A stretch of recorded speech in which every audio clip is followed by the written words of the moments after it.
connections with our forebears.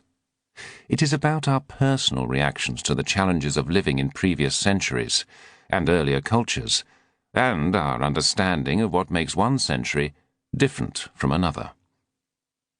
The nearest historians have come to considering the past at first hand is the genre of what if, or virtual history. This is where historians consider what would have happened if things had turned out differently. For example, what if Hitler had invaded Britain in 1940? What if the Spanish Armada had been successful?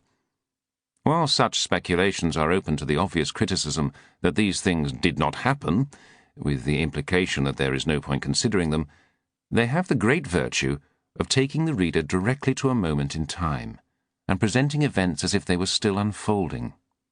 This can bring a real immediacy to a narrative. Put yourself in the shoes of the Duke of Wellington at Waterloo, or Nelson at Trafalgar. They are only too well aware of the consequences of defeat.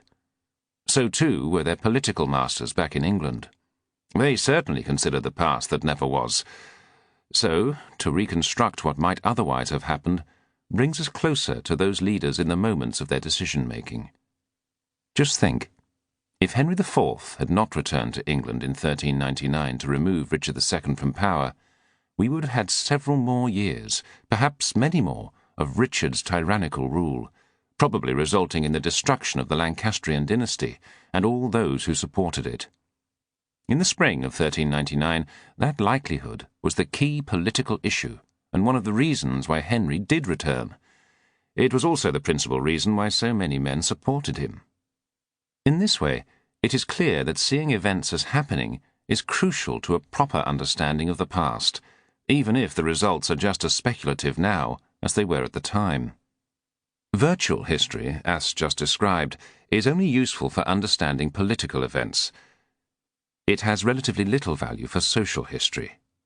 We cannot profitably speculate on what might have happened if, say, the Black Death had not come to Europe. It was not a matter of decision-making. But as with the reconstruction of a typical medieval house, virtual time travel allows us a clearer, more integrated picture of what it was like to live in a different age. In particular, it raises many questions which previously may not have even occurred to us, and which do not necessarily have easy answers. How do people greet each other in the Middle Ages? What is their sense of humour like? How far away from home do individuals travel?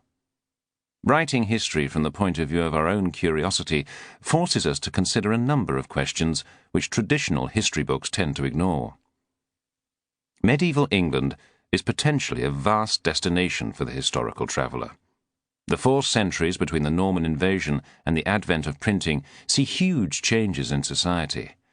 The Middle Ages are exactly that, a series of ages, and a Norman knight would find himself out of place preparing for a late 14th century battle, as an 18th century Prime Minister would if he found himself electioneering today.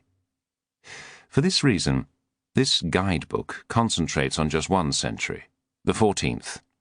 This period comes closest to the popular conception of what is medieval, with its chivalry, jousts, etiquette, art and architecture.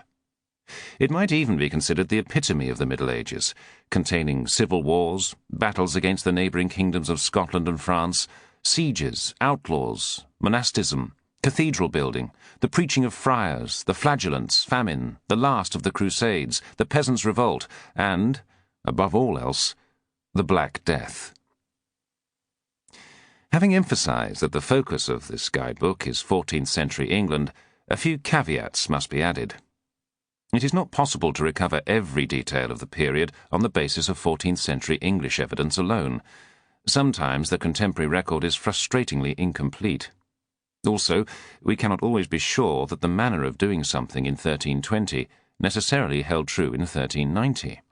In some cases, we can be sure that things changed dramatically. The entire nature of English warfare altered over this period, and so did the landscape of disease, with the catastrophic advent of the plague in 1348. Thus, where necessary, details from the 15th century have been used to inform descriptions of the latter part of the 14th century, and the 13th century has been used to inform judgments about the early part. This blurring of time boundaries is only necessary where very difficult questions are raised. For example, we have relatively few sources underpinning our understanding.